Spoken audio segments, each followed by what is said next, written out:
ऊपर को क्यों नहीं लगाया जा रहा है। आप देखे होंगे किसी ट्रेन के साइड में यहाँ पीले रंग की पट्टी बनाई गई है, जबकि आप इस ट्रेन में देखेंगे तो यहाँ कोई भी पट्टी नहीं बनाई गई है। किसी ट्रेन के आप बोगी पे देखेंगे तो ऐसे लाइनिंग ये क्यों खींची गई रहती है, इसका मतलब क्या होता है। ट्रेन में सफर के दौरान आप ट्रेन के छत पर इस तरह एक जालीनुमा आकृति देखे होंगे, इसे रूफ वेंटिलेटर कहते हैं। आपको पता है कि गर्म हवा हमेशा ऊपर की ओर जाती है। जब ट्रेन में भीड़ ज्यादा हो जाती है तो उसमें गर्म हवा बनने लगती है और ये गर्म हवा ट्रेन के ऊपर जाती है, जिस वजह से इसको निकालना जरूरी है, नहीं तो ट्रेन डिसबैलेंस होकर दुर्घटनाग्रस्त हो सकता है। तो इस हवा को बाहर निकलने के लिए जाली दे दिया जाता है और इसको ऊपर की ओर, ट्रेन के ऊपर देखेंगे तो इस तरह से निकलने का रास्ता दे दिया जाता है और उसको केवल इस तरह से ढक दिया जाता है कि बारिश के दौरान डायरेक्ट पानी अंदर ना आए। तो इसे हम लोग रूफ वेंटिलेटर सिस्टम कहते हैं।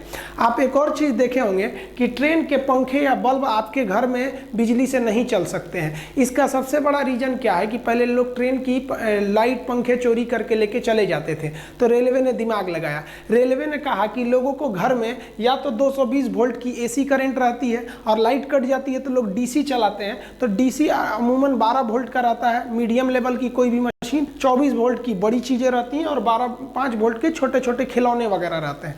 यानी रेलवे समझ गई कि एसी अगर घर में चाहिए तो 220 वोल्ट और डीसी चाहिए तो 24 या 12 चाहिए। तो रेलवे ने दिमाग लगाया, रेलवे ने अपने पंखे तथा बत्ती को 110 वोल्ट डीसी दे दिया। अब किसी के घर में 110 वोल्ट डीसी रहता ही नहीं है। अब क्या करिएगा ले जाके ये, तो ये आपके लिए एकदम बेकार हो गया। इससे रेलवे की सामानों की चोरी रुक गई। ये 110 वोल्ट डीसी कहां से आता है, तो ट्रेन के नीचे लगे इस बैटरी बॉक्स से आता है। आप ट्रेन के नीचे देखे होंगे इस तरह से एक बैटरी बॉक्स लगी रहती है, इसी बैटरी बॉक्स से आता है। और आप गौर किए होंगे कि ट्रेन के जितने चार्जर वगैरह होते हैं ना ससुरे आधे से ज़्यादा तो जले हुए रहते हैं। ऐसा क्यों होता है आपको पता है? पावर इज इक्वल टू होता है voltage into current, P is equal to V into I. यानी अगर आप वोल्टेज को कम करिएगा तो धारा यानी करंट बढ़ जाएगा।